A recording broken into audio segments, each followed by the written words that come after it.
I am really amazed. We kind of nailed it in 9 minutes, Rene. That's amazing. I mean, we're pros, I guess. Yeah, You're a yeah, pro. yeah, yeah, yeah. So, I I and this is actually the perfect length of a small conversation. Right now, we all have something to think about.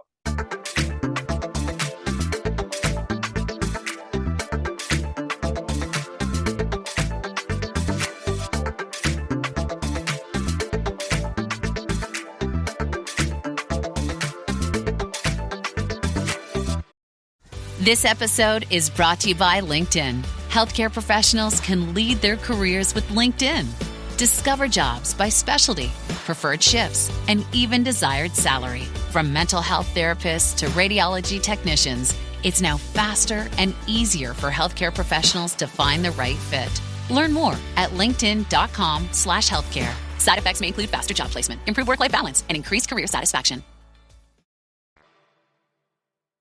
Well, welcome everyone here to the Small Talk Window podcast, where we have 10-ish minutes to dispense with the small talk as quickly as possible and settle into a meaningful conversation related to the world of work. My guest today for this episode is Jamscape founder and CEO Rene Schmidt, who is also formerly of Uber. And our discussion will explore how to satiate the desire for meetings without really having to have them. Welcome, Rene. Well, thanks for inviting me to the podcast. I'm looking forward to this conversation. I'm an engineer by training. Have worked most of my years as building large software systems of various sorts. And back in 2014, I joined Uber as one of the early engineers there. And Uber is a super distributed company, right? There's offices multiple places in the valley. I was working out of Denmark. Been in more Zoom meetings that I can count. And working with people all around the world. And then after 8 years being at Uber, I actually ran into one of my old colleagues from VMware, where I worked earlier, that had some new AI technology and some ideas about could we actually make a better Zoom in some sense, or at least a better tool to make it easier to collaborate when you have distributed teams or remote work. And that's what we started Jamscape about, basically based on all our years of experience working remotely with hybrid teams distributed. Yeah, no, interesting. That's super interesting. And I guess the first question I have for you, it's a little bit cheeky, but I think it actually is pretty profound as well. Where do meetings come from? I feel like I should say, Daddy, where do meetings come from? Like I'm a little 5-year-old asking where meetings come from, because it's just fascinating to me. There's so many meetings, and we all know that many of them are unnecessary. Where do they come from, though? Right. And let me preface it first, but there's nothing wrong with Zoom, and also that there's nothing wrong with a lot of meetings. Right. But I sort of have a saying, if all you have is a calendar, then everything looks like a meeting. And I think that there's something about that. It's so easy to schedule meetings, and it's so easy to say, well, if we have to work together with a bunch of people, let me schedule a meeting to do it. But it's also funny when people think about great teams. What are great teams? What is teamwork, right? This is all the stuff that happens with the team, where they collaborate, they have ad hoc conversations, they discuss ideas. They unblock each other. You're going to poke on something. It's like, here's something urgent. We need to jump on it right away, right? Where you cannot schedule things, or you cannot have it sort of an async kind of thing. So that dynamic of collaboration, I think, is really what is missing typically. It's not the act of the meeting itself is wrong, right? Clearly you need to have collaboration, but there has to be something in between focus time and just having scheduled meetings. Yeah, meetings is sort of a one-dimensional if everything looks like a nail, a hammer is your tool. Or if your hammer is a tool, everything looks like a nail, right? Exactly. Yeah. Sorry, I got a frog in my throat here. Yeah, it's I was thinking about this too, and it just seems like there's this sort of, it comes from a good place. People have this inclination to want to experience togetherness at work. Sometimes they don't, right? but they sort of the go-to default tool for that is the meeting. And what's missed in the translation is that, yes, it's good to want to experience togetherness, and it's good to have the desire or the drive to collaborate at work, but the meeting, just sort of the traditional meeting, may not be, in many cases, the best way to go about doing things. That might actually be a counterproductive, move to make. Yeah. So in our company, we only have 2 scheduled meetings a week. We have, of course, a rather small company where we're a startup, but of course we have a weekly planning meeting on Mondays where we sort of talk about what we have done in the past week and what the goals are for the next week.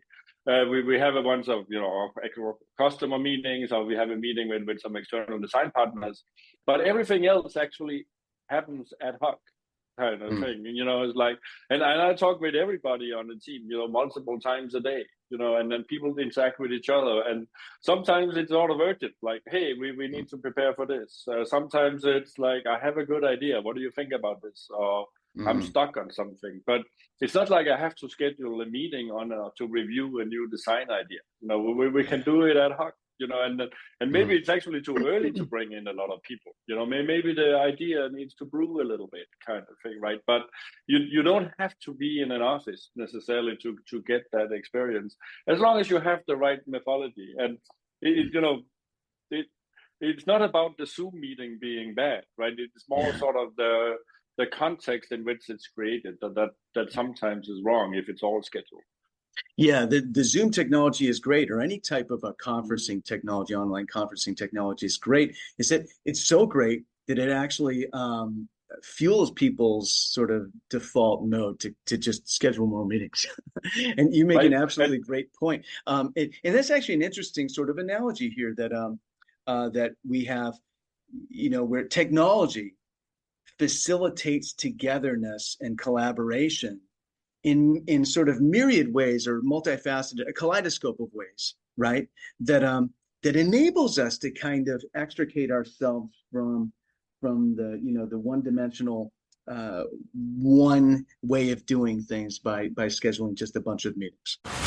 Tonight on NBC, Jimmy Fallon and Bozoma St. John host the highly anticipated new competition show. I hired 10 creatives from all walks of life. They will be battling it out to see who can impress the world's biggest brands. This is a huge opportunity. This is the battle for the next big idea. This is not play. We're spending millions of dollars. I'm so excited to embark on this adventure with all of you. May the best idea win! On Brand with Jimmy Fallon, series premiere tonight on NBC.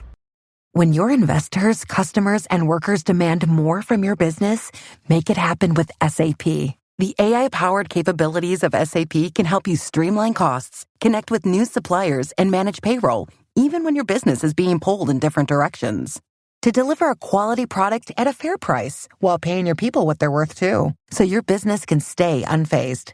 Learn more at sap.com/uncertainty. Right, and then it's probably because it's too easy. I actually heard about some companies that sort of goes to the extreme and saying that we actually don't have shared calendars, right? You cannot go and take out time from other people. In some sense, you have to schedule it somehow to actually create that friction. I'm not necessarily sure that that's a great approach, but at least it's one acknowledgement of there is a problem where it's too easy to take out time from people. And then I think that there's this other part is like, it's also too easy to say that you should just work alone and concentrated, because yes, of course you should spend 20, 30, 40% of your time on doing that. But a lot of the time is actually mentoring, it's collaborating, it's talking through ideas, it's, it is actually just asking for help and saying, is this still a priority? Not asking the question and then end up spending 2 days working on the wrong thing. It's not productive either. And then finally, you sort of have to look inside yourself and figuring out, where do you actually get the energy from work, kind of thing, right? It's not by replying to emails. It's actually by driving, your project forward. It's the teamwork in some sense. So getting that experience and then being able to do it remotely, I think is super cool. Yeah, absolutely. And as everyone knows, we have a 10-ish minute window to talk about something meaningful about the world of work. Get out of the small talk as quickly as possible. And I am really amazed. We kind of nailed it in 9 minutes, Rene. That's amazing. I mean, we're pros, I guess. You're a pro. So this is actually the perfect length of a small conversation. Right now, we all have something to think about, and then we can go back, and then maybe we'll do another 10 minutes a little bit later, where we'll sort of see what we have learned. Yeah, I think so. And just we have a couple more minutes. We can go along just a little bit, but just highly distributed teams distributed across many time zones. These sorts of things. You have to think about sort of the evolving nature of the typical enterprise. That's another factor to keep in mind, and that is kind of moving us away from the traditional meeting model. So time zone is definitely a thing, but I think an even more sort of interesting fact is when we are out talking to companies, most people say that, well, I'm back in the office, and then when you really ask about it, it's like, well, I'm in the office 2 days a week. I'm in the office 3 days a week, which are the more typical ones. So you actually spend sufficiently a lot of time at home or somewhere else, right, where you should still be connected with your team. So there's no 5 days in the office anymore. It's sort of as the norm. And then, of course, you also have people that are not in the office that often because you're hiring. It's easier to hire remotely and so forth. You still want to have some kind of time zone overlap. That's what all research shows, right? At least within a team, so that to actually have this kind of collaboration, right? But it doesn't need to be 8 hours a day. Exactly. So there's that overlap of time that's not 8 hours between the time zones where people might, sometimes I work with folks who are based in India. They're 9.5 hours, I believe, ahead of me. And, there's a window of time earlier in the morning and late at night that I can kind of just interact with them as much as I need and then move on. And projects move along just fine. And it's great. And really, this is, I don't want to sort of leave this conversation without just mentioning it because it's so important. This is about employee experience. You want to, this is the driving sort of, charter for all organizations today is to have that positive employee experience, and having a technology and also culture that facilitates and is open to a broader sort of interpretation of what collaboration can be and what togetherness means. To me, it just kind of instinctively that seems like part and parcel, just intertwined with what a good employee experience is. Right. And yes. So in some sense, why are you at work, right? That's because you typically work with people you like working with, right? And then you're doing something meaningful at your work. So hopefully a lot of us doesn't go just to work because we have to do these 10 things and then we can go away kind of thing, right? But it is by creating something together. And that's teamwork. It has to be a good experience to create progress and so forth. And there's actually a bunch of pseudo progress kind of thing. If you're just like, well, I've been in all these meetings, I've replied to all these emails. It feels like I'm doing something, but you are not necessarily building the connections of feeling part of the community or actually driving the progress forward as you want, right? And that's how really efficient team again work. So you sort of have that space of building that community and part of a team. It is just a great experience. Oh yeah, absolutely. And pseudo progress versus creating and building and forging togetherness. Absolutely. Rene, thank you so much for joining me for this episode of Small Talk Window. It's been an absolute pleasure. Thanks, Brett. It's been a lot of fun to talk about.